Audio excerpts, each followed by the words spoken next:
Hello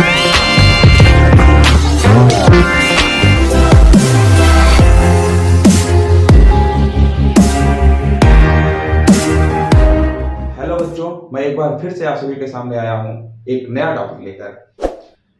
हम कक्षा 11 जीव विज्ञान को पढ़ रहे थे और उसी श्रृंखला को आगे बढ़ाते हुए मैं इस वीडियो को पढ़ाऊंगा।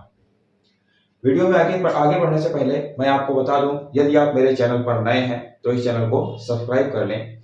इस चैनल पर लगातार आपको एक वीडियो सीरीज प्रोवाइड की जा रही है, जिसके द्वारा आप नीट के कंपटीशन में बायोलॉजी सब्जेक्ट की तैयारी कर सकते हैं।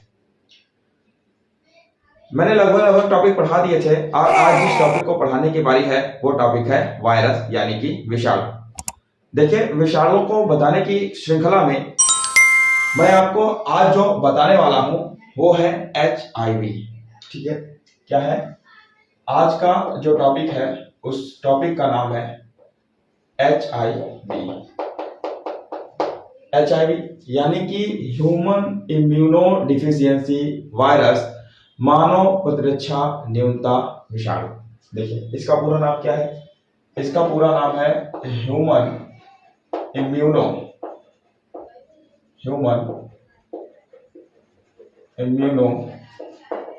Deficiency virus.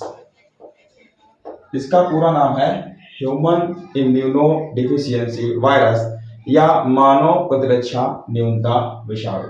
क्या कहते हैं हिंदी में? इसको कहते हैं मानव प्रतिरक्षा न्यूनता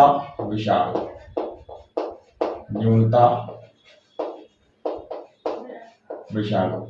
यह इसका पूरा नाम है। देखिए, यह रोग सीधे सीधे हमारी बॉडी के प्रतिरक्षा तंत्र पर अटैक करता है। कहां अटैक करता है? हमारी बॉडी के प्रतिरक्षा तंत्र पर। आप जानते हैं कि हमारे शरीर में, ठीक है ना, मनुष्यों के शरीर में रोगों से लड़ने की कुछ क्षमताएं पाई जाती हैं, या हमारे अंदर कुछ कोशिकाएं हैं जो उन बाह्य प्रतिजन या बाह्य रोग कारकों से लड़ने की क्षमता हमको प्रदान करती हैं। ऐसी सभी की सभी कोशिकाएं D4 ग्राही प्रोटीन की सतह से घिरी होती हैं। मैं क्या कह रहा हूं?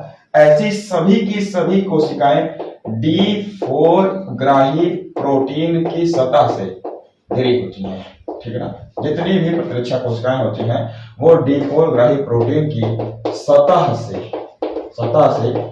घिरी होती है। इस बात को ध्यान से समझिएगा, ठीक है ना। D4 ग्राही प्रोटीन की सतह से घिरी होती है। D4 ग्राही प्रोटीन जो है वो कम्युनिकेशन करता है। क्या करता है? ये D4 ग्राही प्रोटीन ये क्या करता है? ये कम्युनिकेशन करता है। क्या काम करता है? ये कम्युनिकेशन करता है। अब बात आती है कम्युनिकेशन किससे करता है? तो ये कम्युनिकेशन करता है एंटीजन प्रेजेंटिंग सेल से। किससे? एंटीजन प्रेजेंटिंग सेल से। मैं बता रहा था कि D4 ग्राही प्रोटीन कम्युनिकेशन करती हैं। और किससे कम्युनिकेशन करती हैं? ये एंटीजन प्रेजेंटिंग सेल से कम्युनिकेट करती हैं, यानी कि ऐसे सेल्स जिसमें एंटीजन प्रेजेंट हो। एंटीजन यानी कि जो हमारे रोग प्रतिरक्षा क्षमता का निर्माण करे। अब चूंकि सबसे अधिक जो प्रतिरक्षा तंत्र में सहायक होता है वो T4 लिम्फोसाइट होता है। कौन होता है? T4 lymphocyte. यहां से देखिएगा, मैं कह रहा हूं इस T4 लिम्फोसाइट, ये जो कोशिकाएं हैं T4 लिम्फोसाइट, इन पर सीधे सीधे आकर के कौन अटैक करता है? HIV विषाणु, और इनको नष्ट कर देता है। क्या करता है? इनको नष्ट कर देता है। इन कोशिकाओं के नष्ट होने से प्रतिरक्षा तंत्र कमजोर हो जाता है। ठीक है ना, प्रतिरक्षा तंत्र की डिफिशियंसी हो जाती है, और जिसके कारण इस विषाणु का नाम पड़ जाता है ह्यूमन इम्यूनो डिफिशियंसी वायरस। ठीक है ना। अब यहां देखिए, पूरे के पूरे प्रतिरक्षा तंत्र को नष्ट करने के बाद यह एक रोग को कॉज करता है, एक रोग उत्पन्न करता है, जिस रोग को हम कहते हैं AIDS, एड्स। एड्स का पूरा नाम एक्वायर्ड इम्यूनोडिफिशियंसी सिंड्रोम है। इसका पूरा नाम क्या है? Acquired immuno deficiency syndrome. इसका पूरा नाम है एक्वायर्ड इम्यूनोडिफिशियंसी सिंड्रोम या फिर उपार्जित प्रतिरक्षा न्यूनता सिंड्रोम। इसको हिंदी में क्या कहते हैं?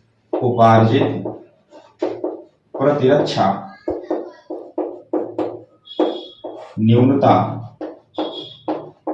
सिंड्रोम। इस प्रकार से इसके द्वारा जो रोग उत्पन्न होता है, यह रोग उपार्जित प्रतिरक्षा न्यूनता सिंड्रोम कहलाता है।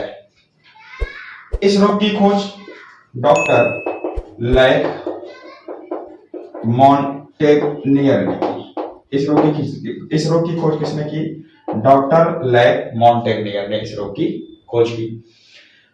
याद रखिए, यह जो देश है, यह जो रोग है, लगभग 150 देशों में, लगभग 150 देशों में, याद रखिएगा, लगभग 150 देशों में लगभग 4 करोड़ से अधिक लोगों को प्रभाव में ले चुका है। ठीक है ना? अभी तक की गणना के अनुसार यह रोग लगभग 150 देशों में 4 करोड़ से भी ज्यादा अधिक लोगों को अपने प्रभाव में ले चुका है। यानी कि बहुत सारे व्यक्ति हैं जो इस रोग से ग्रसित हैं। हम देखते हैं कि इस रोग का फैलाव कैसे होता है और किस प्रकार से ये फैलते हैं। देखिए,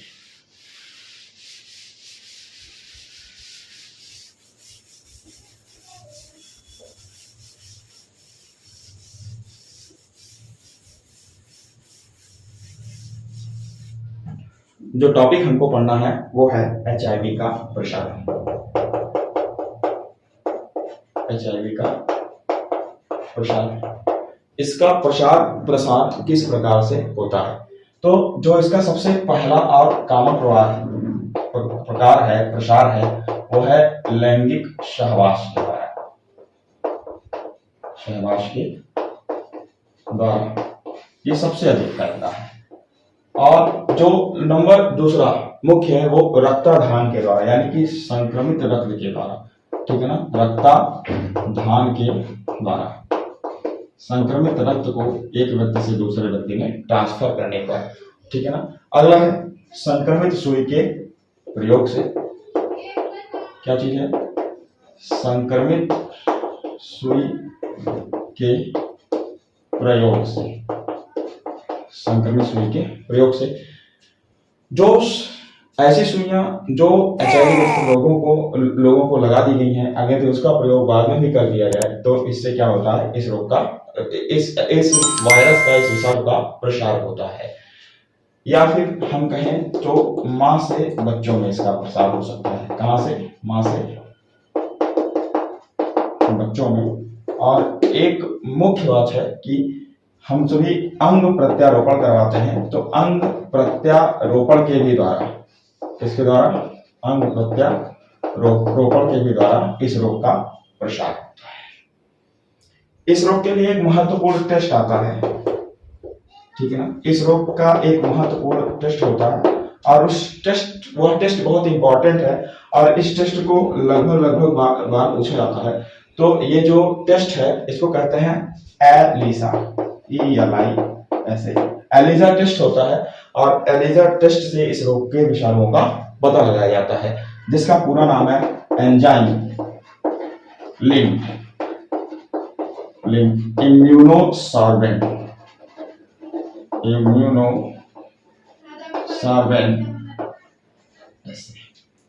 ठीक है ना? ये एक प्रकार के किट के रूप में उपलब्ध होता है, जिसके द्वारा हम इस रोग का पता लगाया जा सकता है। याद रखिए, अगर हम बात करें इस रोग के लक्षणों की, ठीक है ना, इस वायरस के लक्षणों की, तो यहाँ देखिए लक्षण में क्या क्या चीजें आती हैं। तो याद रखिएगा, जो 5 से 12 वर्ष तक है, तो यदि इस 5 से 12 वर्ष तक, लगभग 5 से 12 वर्ष तक इस रोग के लक्षणों का व्यक्तियों पर कुछ भी पता नहीं चलता। मैं कह रहा हूं, इस विषाणु के लक्षणों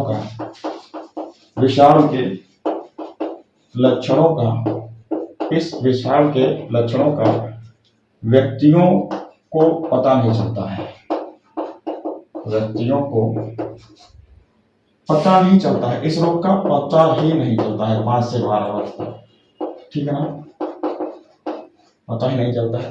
किंतु आगे चल करके जब आगे बढ़ते हैं तो थोड़ी बहुत जैसे जब इस रोग की जानकारी मिलती है तो थोड़ा बहुत सिर दर्द होता है, हल्का बुखार होता है और घबराहट होती है, क्या कह रहे हैं, ज्वर होता है और घबराहट होती है। ये तो इसकी न्यूनतम स्टेज है। लेकिन जब व्यक्ति क्लियर ही रहता है कि वो संक्रमित होता है, यानी कि संक्रमित व्यक्ति है ना, जब तो संक्रमण शुरू होने के दौरान है ये लक्षण, सिर दर्द, ज्वर और घबराहट।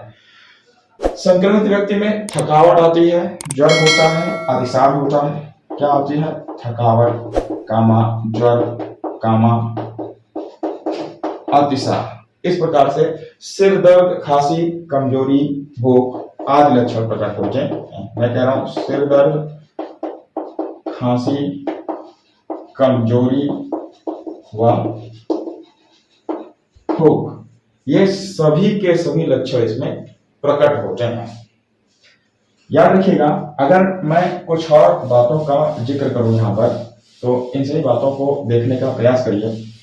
मैं कह रहा हूं,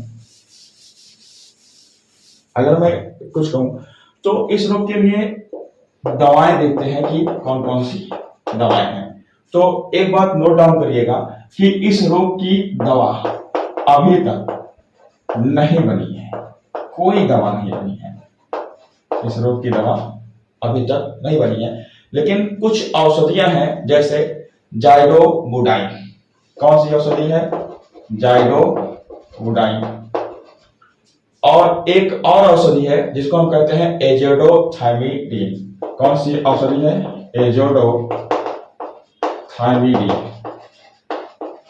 इन दोनों औषधियों के द्वारा इस रोग की क्षमता को कम किया जा सकता है। याद रखिए, इस रोग को समाप्त नहीं किया जा सकता है, बल्कि इस रोग की क्षमता को क्या किया जा सकता है, कम किया जा सकता है। ये कुछ दवाएं हैं जो उपयोग में आ रही हैं। बाकी इसके लिए अलग अलग प्रकार के शोध चल रहे हैं और शोध चलने के बाद यदि दवा मिलती है तो मार्केट में उपलब्ध होगी। प्रतिवर्ष याद रखिएगा, प्रतिवर्ष HIV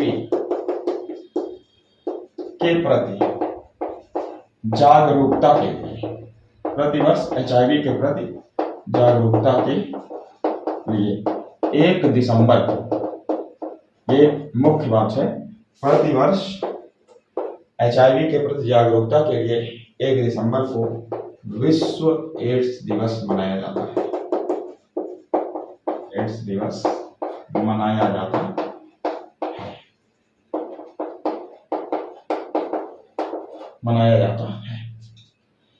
तो याद रखिएगा, इस रोग में पूरे के पूरे प्रतिरक्षा तंत्र को डैमेज कर दिया जाता है और मुख्यतः T4 लिम्फोसाइट पर इसका प्रभाव पड़ता है।